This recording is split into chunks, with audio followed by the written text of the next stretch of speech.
Hi and welcome to another episode of Walking with Walfinch. Today it's slightly less muddy and slightly more fancy actually. I'm here with CEO Angela Boxall at Hadenham Park, their new site. Thank you for inviting us. That's all right. I'm not an outdoor girl, so Hampstead Heath is a bit chilly for me. So this is much better.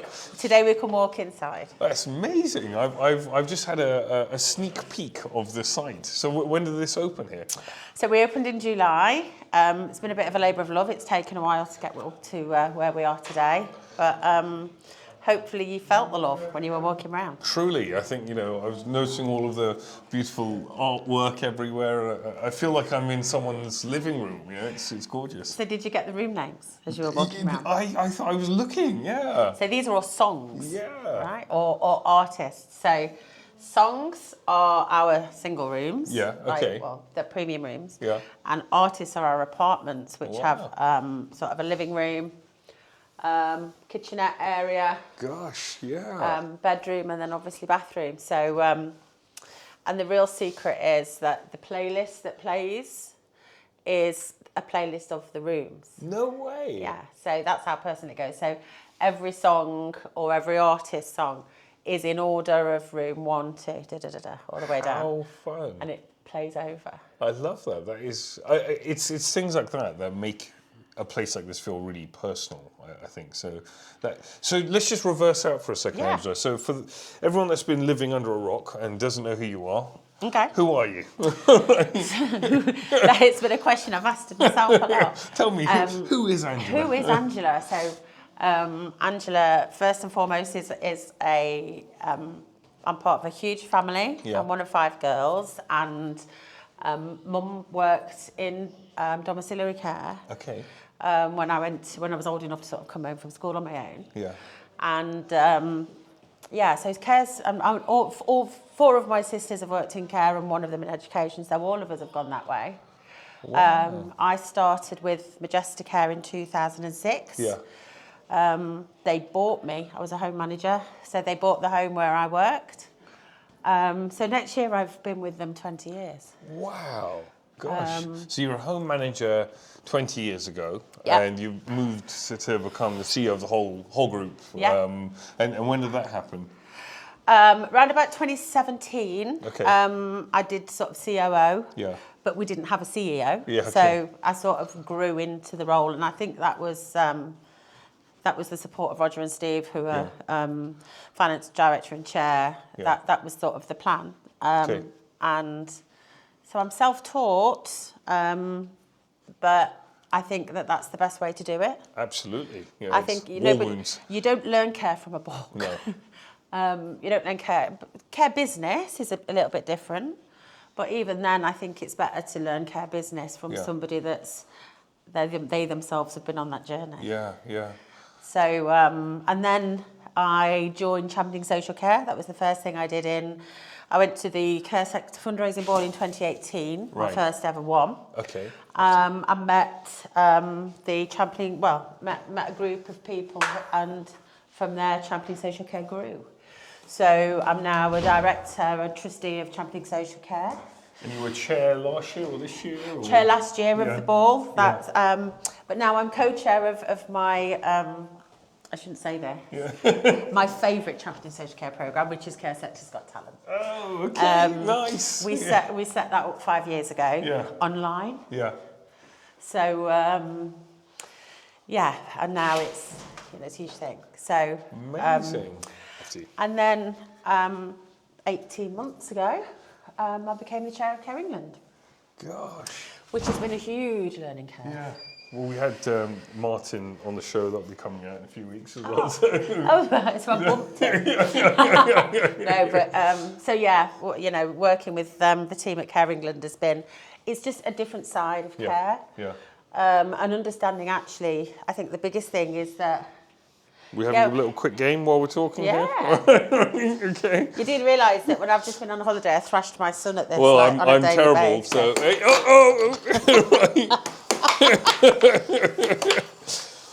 So, I was playing my 6-year-old daughter and lost to her the other day. Kids are more agile than us. I'm not as fast as I used to be. I'm going for golden goal. I mean, I think one would be great, right? You know. Oh no! Oh. We need bigger holes. Oh. But no. Right. Okay, last one. Oh no, come on! Couldn't even do it with an open goal. Yeah, our residents can do that better than me. So it's been a journey. That is how interesting. I mean, just that kind of migration from. I love the story of someone. Morning, Jodie. The hazard of walking with Walfinch in Hadenham Park rather than Hampstead Heath. Although I bet you get dogs and things. I mean, we get dogs and puddles, and Dan has almost broken his legs a few times, but all in the name of good content. Absolutely. So, but and I think that story of becoming a leader is really interesting to me. So is Majestic Care a privately owned group, or who owns it? So the business started in 1999 with a gentleman called Roger Pratap, and his dad, Raj Pratap, they turned their family home into a care home. Right. And went from there, really. So gosh. Steve Oakes, the other director, he joined the business in 2008. Yeah, okay. And it's been the three of us, just the three of us, for, 10 years now. Gosh, and how big is it now? So we've had lots of ups and downs. Yeah. So at the moment, this is our number 4. Yeah. And we're here with the Hockney restaurant. This is the Hockney. And look Lounge. at this. This is my favourite picture in the home. Let's get this on. I love this. Oh, God. Wow. That is very cool. It's really cool, isn't it? Yeah, I love that. And then obviously... Good old Mr. H. Yeah. So this is home number 4.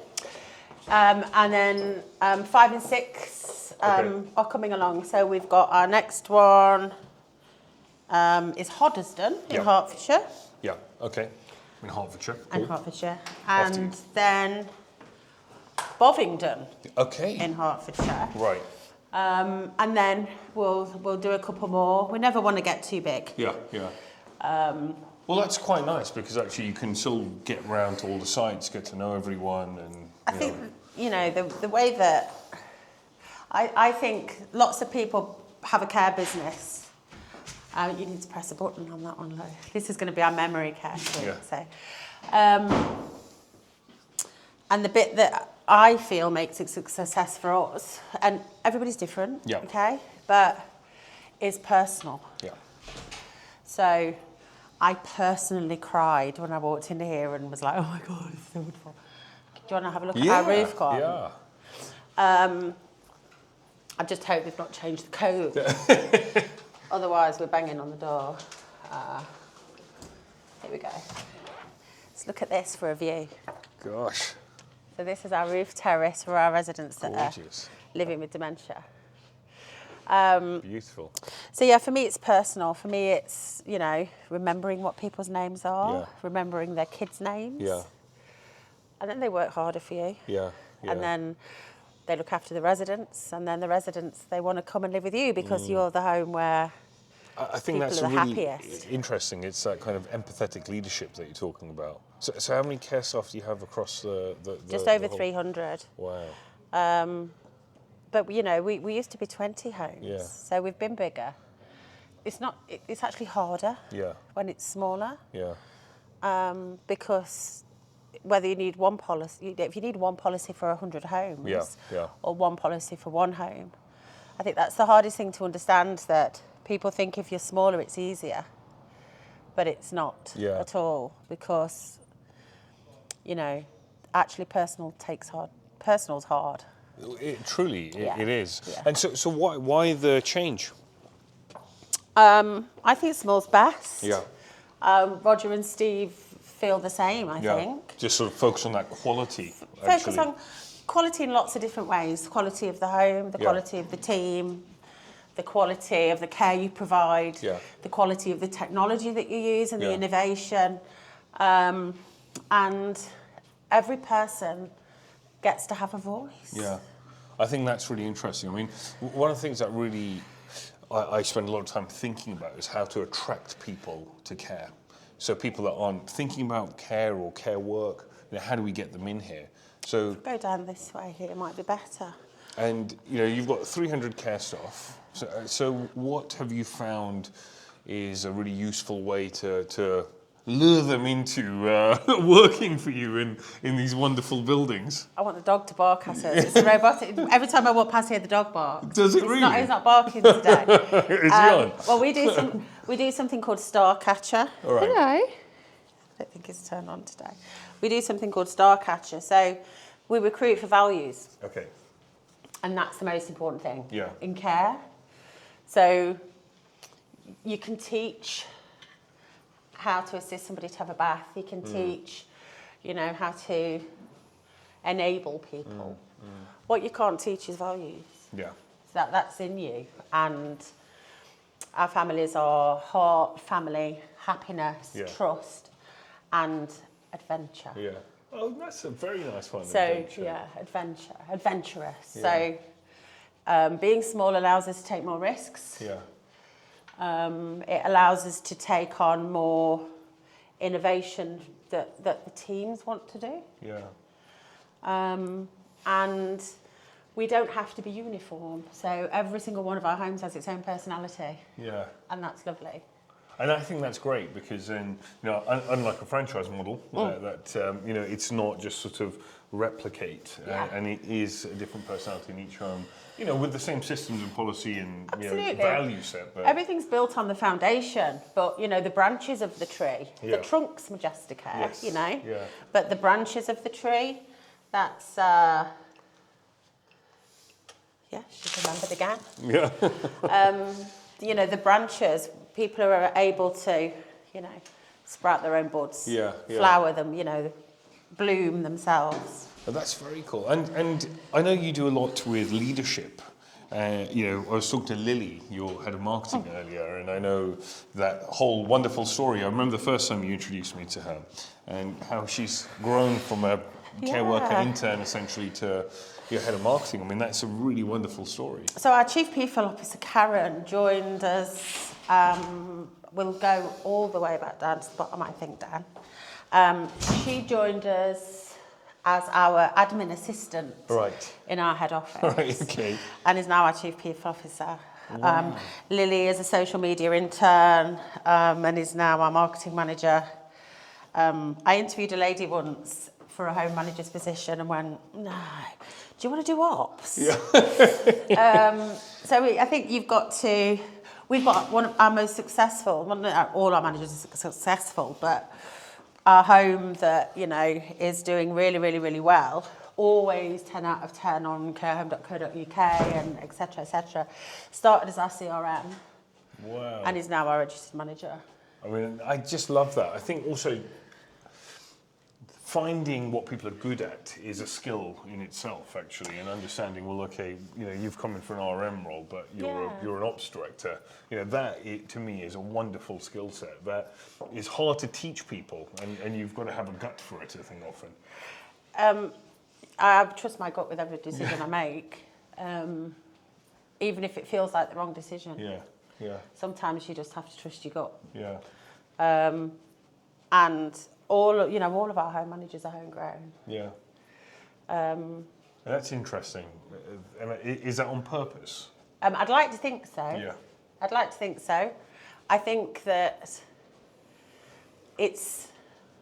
do you know that like the pleasure you get from watching somebody go from, an acorn to an enormous, great big, tree is just actually quite fulfilling for me.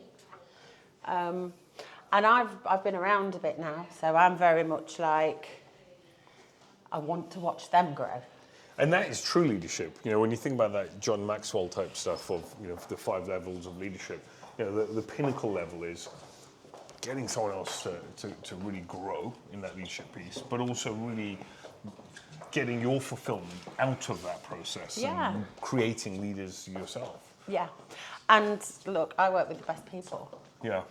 They're better at what they do than I am. Yeah. I trust them implicitly. And trust is a big thing in care. Yeah. You know, you can't be a successful care leader if you don't trust the people around you. Truly. Because we have the ultimate responsibility of people's loved ones. Yeah, yeah. You don't take risks with that. You know, we have a responsibility, and it's one that I would take very seriously. And we make mistakes. We don't always get things right. Yeah. But it's about owning them and learning from them. I think that's really, really interesting. I mean, so my favourite room in your whole building is this one over here. Is that because it's got sweets in it? It's got sweets in, but what a gorgeous place. I know. I love the walls. Yeah. So there's another little story here. So the other thing for me about leadership is forward thinking. Yeah.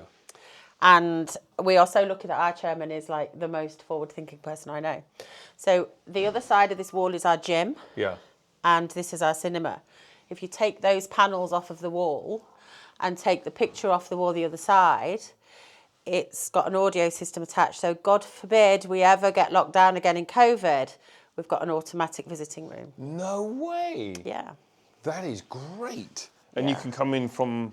So there's an outdoor there. So wonderful. Relatives can come on in. We can bring our residents in here. Yeah. I don't ever want to be there again. No, but you know what? you're thinking about it. We've got to think about these things now because, you know, we can't... What happened during COVID when people couldn't, you know, see their loved ones? Yeah. It's bad enough through glass, right? Yeah.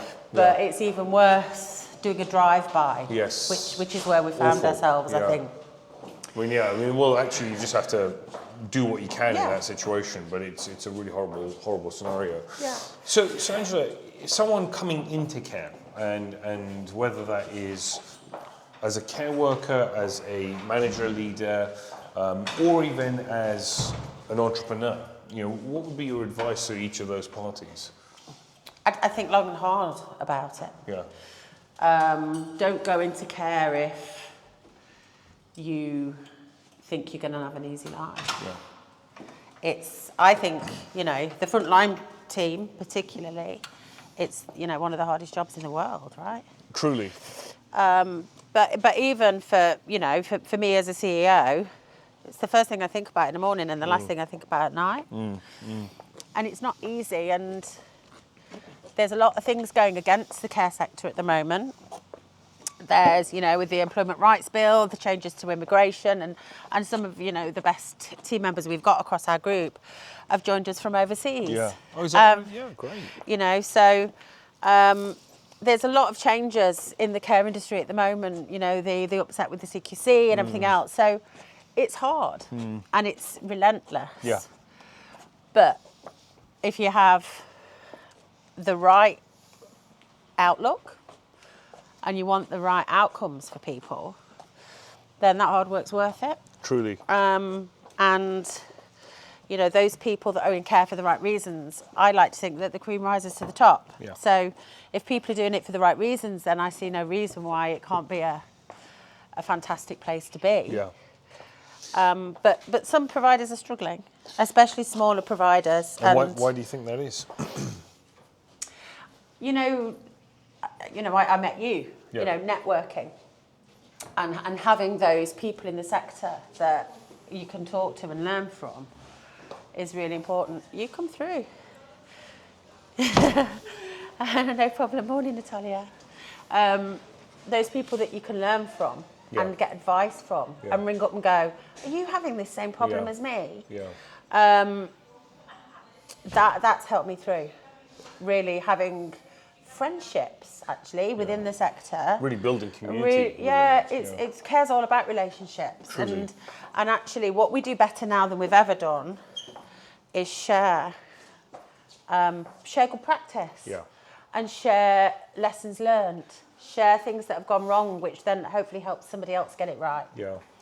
So I'm really privileged that I've got a lot of friends within the sector that I can ring up and go, if you ever come across this, and 9 times out of 10, one of them will have, because, you know, but I think smaller providers are struggling because they may not have the opportunity to make those relationships because they're tied to their homes. Often they're the registered individuals. Yes, yeah. So I think the lovely thing that Care England does now, which actually I would encourage people to do, is they do a free trial of their membership. So they can and we're actively getting smaller providers in because of that.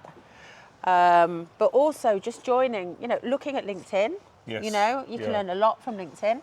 A lot of people share, if a bit of new guidance comes out and things like that. Different Facebook groups that are out there. So there are ways to get that information without having to travel to different events. And I think, for me, actually, this platform is that exact thing of getting wonderful leaders like yourself, learning myself, actually, because I always walk away thinking, that one thing. Always myself. steal things. Yeah, just steal nick it with a couple pride. bits. Steal it with pride. But then also just delivering that to everyone out there, whether that is someone in a management position, I talk to a lot of people that are entrepreneurs, maybe first-time entrepreneurs looking to get into the care sector through franchising. And I'm constantly talking to people and thinking, well, are you the right personality for this sector? Because that must be tough for you, because It's really hard. they've got your name on the tin, haven't they, as well? So truly, you need to make sure that. And it's not just about the money. And I think for me, yes, you could build a million or X million pound business in the sector. But if it's just about the money, then you could go into retail, you can go into anything else. You can do anything. But this is people and lives, and often you only get one crack at it, and I think that's the really important thing. There is only one. With each individual person that you care for, there's only one go. And this is it, and there's very few sectors where that's the case, right? It's. And also, I think there's a lot of sectors where the shop closes at 6. Yes. If you've not got your milk by 6, you'll have to wait until tomorrow. Yeah. Whereas this never closes. Care never closes. Yeah. It's 24 hours a day, 365 days of the year. And often the most difficult days when everybody else will be at home with their families. Yes. People that work in care, they're not with their families that they feel like they are, and they sacrifice time with their own families to be here with their work families. And people don't realise that takes some dedication. Yeah, truly, you have to be really committed to leave your family on Christmas Day to enable somebody else to have an amazing day. It's an amazing thing, and I often ask myself, could I do it? Could I do that role? And I probably couldn't, or if I did, I wouldn't do it very well. Yeah. And I think I have so much respect for the care workers that it's constantly putting themselves first. I mean, me in the domiciliary background, thinking you've got a chilly morning, and could I just stay at home for a little bit longer? But they'll don their uniform, get out there, and just do the work, right? Regardless. So a little bit of a top tip for making people happy on a winter's morning. So we do night care packs. Oh, nice. Or early morning packs. Okay. And we send them out to our teams when we know it's going to be a frosty week. Right. And they have like a nice personalised mug, some hot chocolate, some marshmallows, but we put in like a car window screen scraper, de-icer. Oh, great. All kinds of things like that. And it just, Yeah, there you go. We'll be making some Walfinch ones of those. Yeah. I know, look, listen, I know it's not going to make you want to get out of bed. But it's a thought, right? It makes life a little bit easier. And it comes back to that empathetic leadership type stuff. Yeah. I think that's really interesting. And so talking to entrepreneurs looking at the sector, what is your advice to them? How can they grow their businesses? What are you doing that's working in terms of, whether it's finding sites or, helping to develop the private sector within your business? I mean, what is working? Sites are really important. So I would say to people, definitely do your research on where you're going to build. One of the things that we're finding now is that within about a year's period, a lot of organisations bought land in the same place. Right. So there's like certain pockets in the country that's quite saturated. Right. But there are some really good organisations out there like Carterwood and people like that can really help you look at what the demographics looks like, where the site is. Mm-hmm. Get in those other homes, look at what's around you, and decide. I would say that the first thing about building a care business is, what are your points of difference? Yeah. So what are your USPs going to be? Because if you go, if you're going in blind, you'll just end up like the care home down the road, and then that's more competitive. But you if you want to do it well, you've got to have a dream. Yes. If you don't have a dream, how are we going to make the dream come true? Yeah, that is it. It's about making sure that you've got a clear vision for your company, right, and you understand what what values are going to take you to that vision. Yes. You may not take the same road. You may think you're going to go down this road, and actually you might go that way, that way, or that way. Yeah. We've been down lots of roads with this home Yeah. because of circumstances. So I think it's about a clear vision, a clear values, and make sure that if you're not going to do it on your own, because nobody can do this on their own, Yeah. that the people that you do have around you are the best people possible. That you and don't be scared of somebody being better at something than you. Yeah. You've met Lily; she's better at marketing than I am. Yes. But therefore, why should I tell her how to do her job? Yeah. You know, you have to trust people and enable people to be the best they can be, and never think you know everything. Because I think once you think you know everything, then actually that stops you moving towards your vision. Because to move towards your vision, you've got to keep growing. I think you've got to reinvest. Yes. So when you're looking at your figures and you're thinking, right, you know, if my average weekly fee is £2,000 a week, let's just say, in a nice private care home, that's great. But make sure your figures are right. You know, how much are you going to be spending on food every day? And don't, and you know, always think how often. I mean, a home like this, it's going to need a lot of painting. It'll be like the Forth Bridge. And with care, carpets, you know, medication, you know, this is real life. Yeah. Yeah. People banging into walls, everything else. So you've got to have a really good reinvestment plan and then look at what you've got left. Nice. So don't go into care with rose tinted glasses. You've got to be a realist. Yes. And look at what other people are doing. Yeah. You know, I don't think there's anybody in the sector now that's not, you know, does this. Yeah. You know, I'm not showing you my, you know, bag. You know, we share. But the biggest thing is technology. Okay. If a care provider, if you're an entrepreneur, you're coming into care, don't think that it's the 1980s anymore.